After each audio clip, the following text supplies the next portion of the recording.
తండ్రి కుమార పరిశుద్ధాత్మకు మహిమ కలుగునుగాక. ఈనాటి జీవవాక్యం. ప్రభువు ఎవని పాపములను మన్నించునో, ఎవని తప్పిదములను తుడిచివేయునో ఆ నరుడు ధన్యుడు. కీర్తన 32 వచనము 1.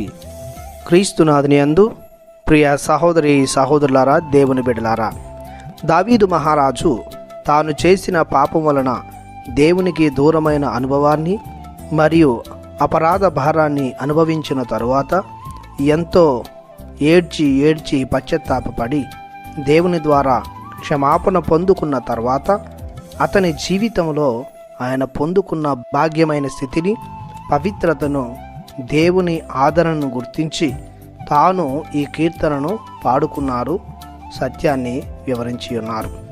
అవును ప్రియ దేవుని బిడ్డలారా, ఈ వచనంలో చెప్పినట్లు ఎవరైతే దేవుని ద్వారా క్షమింపబడతారో, ఎలాంటి దోషం లేకుండా ఉంటారో వారు ధన్యులుగా జీవిస్తారు. ఎందుకంటే వారు ముందటిలాగా నిట్టూర్చన అవసరం లేదు, కృంగి పోనవసరం లేదు, దేవుని ద్వారా శిక్షింపబడరు, మనసులో అపరాధ భావముతో జీవింపనవసరం లేదు, భయాందోళనలకు గురి కానవసరం లేదు. ఇంకా దేవుడు మన పాపదోషాలను తొలగించినప్పుడు మనం దేవుని ప్రేమ ఆప్యాయతలను పొందుకుంటాం, దేవుని తోడును అనుభవిస్తాము. పాపములో జీవిస్తే జీవితం ఘోరంగా ఉంటుందని తెలుసుకుంటాము. దేవుడే మనము తలదాచుకొని చోటు అని మనకు అర్థమవుతుంది. పాపం లేని వ్యక్తులముగా ప్రభువునందు ఆనందిస్తాము, సంతసిస్తాము. నీతిమంతులముగా జీవింప దేవుని అనుగ్రహం లభిస్తుంది.